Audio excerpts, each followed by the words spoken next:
ಹರೇ ಕೃಷ್ಣ. ಇವತ್ತಿನ ವಿಷಯ ಗುರು.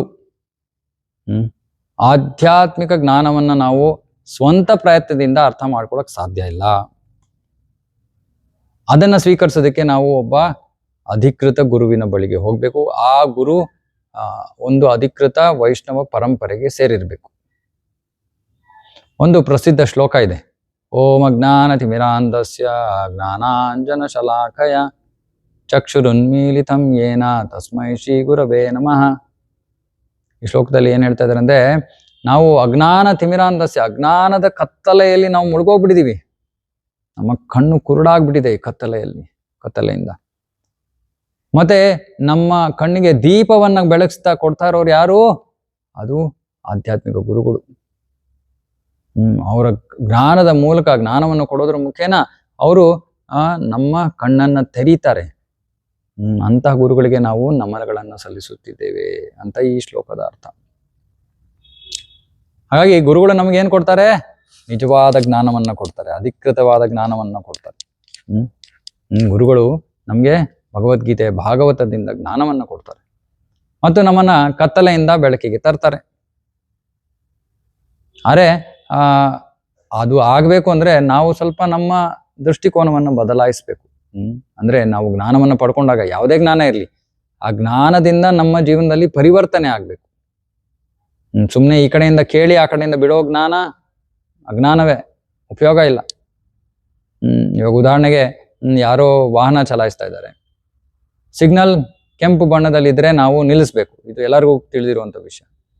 ಸರಿ, ನಾನು ವಾಹನ ಚಲಾಯಿಸ್ತಾ ಇದ್ದೀನಿ, ಏನೋ ಸ್ವಲ್ಪ ಅರ್ಜೆಂಟಲ್ಲಿದ್ದೀನಿ, ಕೆಂಪು ಸಿಗ್ನಲ್ ಇದೆ, ಆದರೆ ನಾನು ನಿಲ್ಲಲ್ಲ. ಅಂದ್ರೆ ನಾನು ಅಲ್ಲಿ ನಿಲ್ಲಬೇಕು ಅನ್ನೋ ಜ್ಞಾನ ನನ್ನಲ್ಲಿತ್ತು, ಆದರೆ ನಾನು ಆ ಜ್ಞಾನವನ್ನು ಉಪಯೋಗಿಸ್ಲಿಲ್ಲ. ಇವಾಗ ಏನು ಪ್ರಯೋಜನ ಈ ಜ್ಞಾನದಿಂದ? ಅಲ್ಲಿ ಯಾರೋ ಪೊಲೀಸ್ ನಿಂತಿರ್ತಾರೆ, ನಮ್ಗೆ ಹಿಡಿತಾರೆ, ಫೈನ್ ಹಾಕ್ತಾರೆ.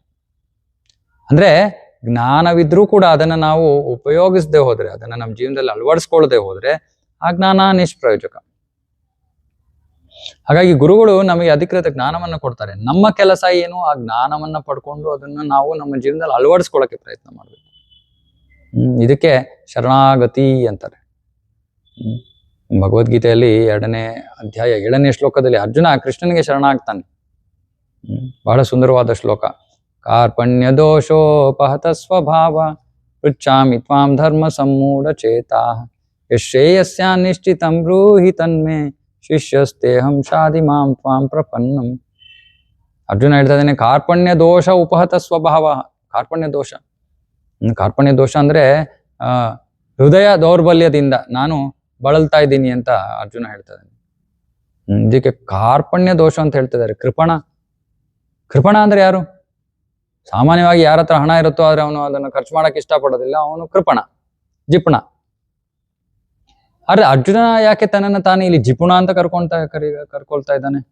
ಇಲ್ಲಿ ಯಾವ್ದು ಹಣದ ಯಾವ್ದು ವ್ಯವಹಾರ ಆಗ್ತಾ ಇಲ್ವಲ್ಲ ಇಲ್ಲಿ. ಜಿಪುಣ ಅಂದ್ರೆ ಯಾರ ಹತ್ರ ಏನೋ ಒಂದು ವಸ್ತು ಇದೆ, ಆದ್ರೆ ಅವನು ಅದನ್ನ ಉಪಯೋಗಿಸಲ್ಲ, ಅವನು ಜಿಪುಣ. ಇವಾಗ ಅರ್ಜುನನ ಹತ್ರ ಏನ್ ವಸ್ತು ಇದೆ? ಮಹಾಕ್ಷತ್ರಿಯ, ಅವನು ಯೋಧ, ಹೋರಾಡೋ ಶಕ್ತಿ ಇದೆ ಅವನ ಹತ್ರ, ಸಾಮರ್ಥ್ಯ ಇದೆ. ಆದ್ರೆ ಅವನೇನ್ ಮಾಡ್ತಾ ಇದ್ದಾನೆ? ಅದನ್ನ ಉಪಯೋಗಿಸಕ್ಕೆ ಸಿದ್ಧನಾಗಿಲ್ಲ. ಅವನು ನಿರಾಕರಿಸ್ತಾ ಇದ್ದಾನೆ. ಕೃಷ್ಣನ್ಗೆ ಹೇಳ್ತಾನೆ, ಕೃಷ್ಣ ನಾನು ಯುದ್ಧ ಮಾಡಲ್ಲ. ಹಾಗಾಗಿ ಅದು ಜಿಪುಣತನ. ಇದು ಕಾರ್ಪಣ್ಯ ದೋಷ. ಅದೇ ರೀತಿ ಮನುಷ್ಯನು ಕೂಡ ಕೃಪಣನಾಗಬಲ್ಲ. ಅಂದ್ರೆ ಮನುಷ್ಯ ಜೀವನ ಬಹಳ ಶ್ರೇಷ್ಠವಾದದ್ದು. ಮನುಷ್ಯ ಜೀವನ ದೊಡ್ಡದು, ಹಾಳು ಮಾಡ್ಕೋಬೇಡ್ರಪ್ಪ ಹುಚ್ಚಪ್ಪಂದಿರ ಅಂತ ನಮ್ಮ ದಾಸರು ಹೇಳ್ತಾರೆ.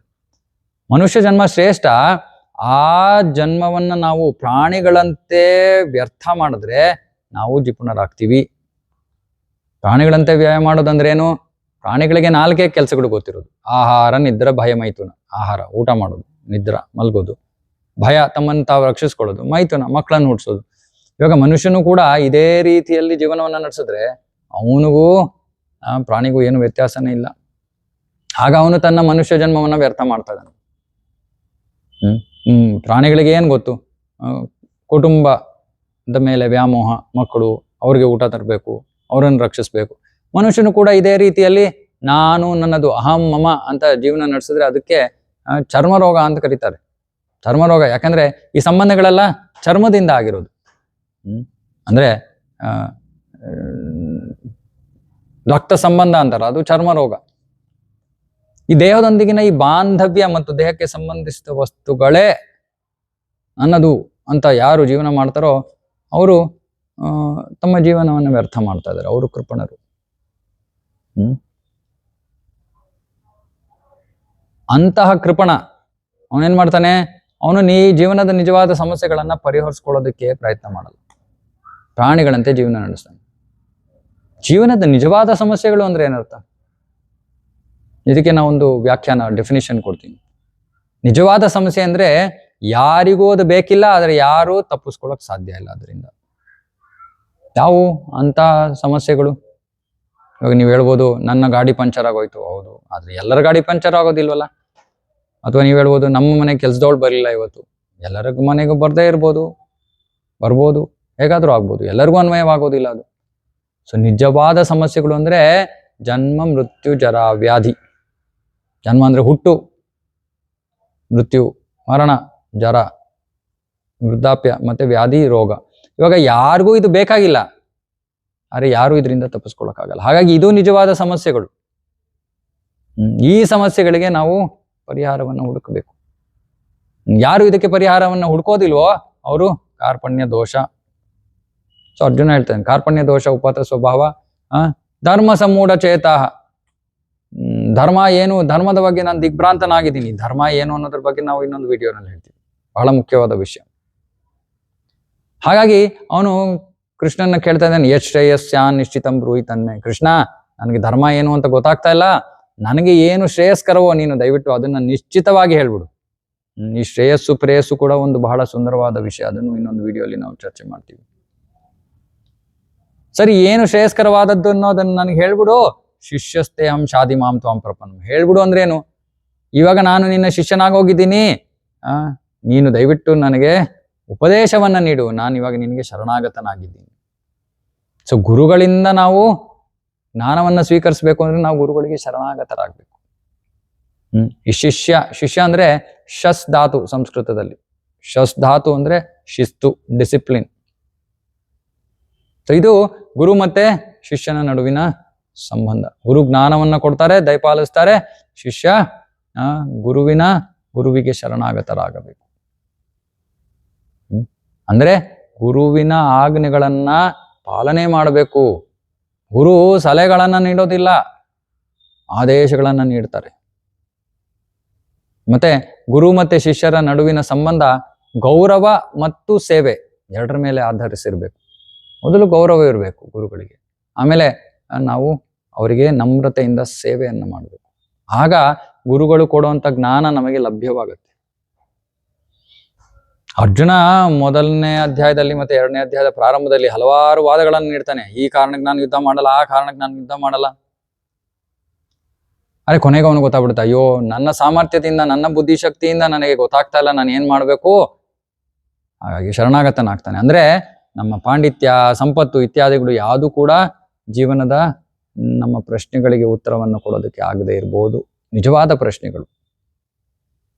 ಅದಕ್ಕಾಗಿ ನಾವು ಗುರುಗಳನ್ನ ಸಮೀಪಿಸ್ಬೇಕು. ಹಾಗಾಗಿ ಅವನು ಕೃಷ್ಣನನ್ನ ಗುರುವಾಗಿ ಸ್ವೀಕರಿಸ್ತಾನೆ. ಯಾಕಂದ್ರೆ ಕೃಷ್ಣ ಆದಿ ಗುರು. ಸೊ ಹಾಗಾಗಿ ಗುರುವಿನ ಪಾತ್ರ ಏನಾಯ್ತು, ಅವರು ನಮಗೆ ಆಧ್ಯಾತ್ಮಿಕ ಜ್ಞಾನವನ್ನ ನೀಡ್ತಾರೆ. ಜೀವನದ ಉದ್ದೇಶ ಏನು, ಅದನ್ನು ಹೇಗೆ ಸಾಧಿಸ್ಬೇಕು ಎಂಬ ಜ್ಞಾನವನ್ನು ಕೊಡ್ತಾರೆ. ಶಿಷ್ಯನ ಕರ್ತವ್ಯ ಏನು?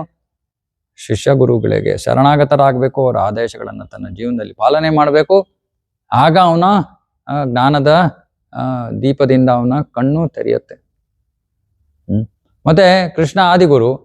ಅರ್ಜುನ ಹೀಗೆ ಬಂದು ಕೃಷ್ಣನಿಗೆ ಶರಣಾಗತನಾದಾಗ ಕೃಷ್ಣ ಏನ್ ಮಾಡ್ತಾನೆ, ಭಯಕ್ಕೆ ಶುರು ಮಾಡ್ತಾನೆ. ಅಶೋಚಾನನ್ನು ಶೋಚಸ್ತ್ವಂ ಪ್ರಜ್ಞಾವಾದಾಂಶ ಭಾಷಸೆ ಗತಾಸು ನಗತಾಸುಂಶ್ಚ ನಾನು ಶೋಚಂತಿ ಪಂಡಿತ. ಹೇಳ್ತಾನೆ, ನೀನೇನ್ ದೊಡ್ಡ ಪಂಡಿತನ ತರ ಮಾತಾಡದೆ ಇಷ್ಟೊತ್ತು. ಅರೆ ನಿನಗೆ ಯಾವ ವಿಷಯಕ್ಕೆ, ಯಾವ ವಸ್ತುವಿಗೆ ಒಬ್ಬ ವ್ಯಕ್ತಿ ಶೋಕ ಪಡಬಾರ್ದು, ಅದಕ್ಕೋಸ್ಕರ ನೀನು ಶೋಕ ಪಡ್ತಾ ಇದೆಯಾ? ಯಾವ ವಿಷಯ? ನಿನ್ನ ಸಂಬಂಧಿಕರನ್ನ ಕೊಲ್ಲಬಾರ್ದು. ಇಲ್ಲ, ಯಾರು ಪಂಡಿತನೋ ಅವನು ಜೀವಂತವಾಗಿರೋರ್ಗೂ ಮೃತರಾಗಿರೋರ್ಗೂ ದುಃಖ ಪಡೋದಿಲ್ಲ. ಇದ್ರ ಬಗ್ಗೆ ನಾವು ಮುಂದೆ ಓದ್ತೀವಿ. ಇವತ್ತು ನಮ್ಗೆ ಈ ವಿಷಯ ಅರ್ಥ ಆಗದೆ ಇರ್ಬೋದು.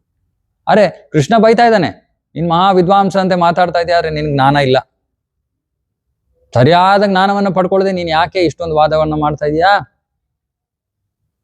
ಅಂತ ಬೈತಾ ಇದ್ದಾನೆ. ಕೆಲವರು ಹೇಳ್ತಾರೆ, ಓ ಗುರುಗಳು ಅಂದ್ರೆ ಬಹಳ ಅವರು ನಮ್ಮ ಜೊತೆ ತುಂಬಾ ಸ್ನೇಹಪರವಾಗಿರ್ತಾರೆ, ಫ್ರೆಂಡ್ಲಿ ಆಗಿರ್ತಾರೆ, ತುಂಬಾ ನಗ್ನಗ್ತಾ ಮಾತಾಡ್ತಾರೆ. ನಾವು ಹೋದ ತಕ್ಷಣ ನಮ್ಮನ್ನ ಬನ್ನಿ ಕೂತ್ಕೊಳ್ಳಿ, ನಮ್ಗೆ ಉಪಚಾರ ಮಾಡ್ತಾರೆ. ಇಲ್ಲ, ಗುರು ಅಂದ್ರೆ ಭಾರಿ. ಗುರು ಅನ್ನೋ ಶಬ್ದದ ಅರ್ಥನೇ ಭಾರಿ. ಗುರು ಲಘು, ಭಾರಿ. ಸೊ ಗುರುಗಳು ತಮ್ಮ ಆದೇಶಗಳ ಮೂಲಕ ನಮ್ಮ ಜೀವನವನ್ನು ಬದಲಾಯಿಸ್ತಾರೆ. ಮತ್ತೆ ಇಲ್ಲಿ ಅರ್ಜುನನ ಭಯದ್ರ ಜೊತೆ ಕೃಷ್ಣ ತನ್ನ ಬೋಧನೆಯನ್ನು ಪ್ರಾರಂಭ ಮಾಡ್ತಾನೆ. ಸೊ ಗುರು ಸುಮ್ಮನೆ ನಮಗೆ ಏನೋ ಸೂಚನೆಯನ್ನ ಕೊಡಲ್ಲ, ಸಜೆಷನ್ ಕೊಡಲ್ಲ, ಅವರು ಆಜ್ಞೆಯನ್ನು ಕೊಡ್ತಾರೆ. ಯಾರಾದ್ರೂ ಗುರುಗಳು ಬರೀ ನಿಮಗೆ ಏನ್ ಇಷ್ಟ ಆಗುತ್ತೋ ನಾನು ಅದನ್ನೇ ಹೇಳ್ತೀನಿ ಅಂದ್ರೆ ಅವರು ಖಂಡಿತವಾಗಿಯೂ ನಿಜವಾದ ಗುರು ಅಲ್ಲ. ನಮ್ಮನ್ನ ಸರಿಪಡಿಸೋದು, ನಮ್ಮನ್ನ ಶಿಕ್ಷಿಸೋದು, ನಮ್ಮ ತಪ್ಪುಗಳನ್ನು ತಿದ್ದೋದು, ಇದು ಗುರುಗಳ ಕೆಲಸ. ನಮಗೆ ಏನು ಕೇಳೋದಕ್ಕೆ ಇಷ್ಟ ಇದೆಯೋ ಅದನ್ನೇ ಕೊಡೋದಲ್ಲ. ಸಾಮಾನ್ಯವಾಗಿ ಗುರುಗಳು ನಮಗೆ ಕೇಳಕ್ಕೆ ಇಷ್ಟ ಇಲ್ಲದರೋದನ್ನೇ ಕೊಡ್ತಾರೆ. ಹಾಗಾಗಿ ಇದು ಗುರುಗಳ ಒಂದು ವಿಷಯ. ಮುಂದಿನ ವಿಡಿಯೋಲಿ ನಾವು ಗುರುಗಳ ಅರ್ಹತೆ ಬಗ್ಗೆ ಮತ್ತಷ್ಟು ಚರ್ಚಿಸ್ತೀವಿ. ಹರೇ ಕೃಷ್ಣ.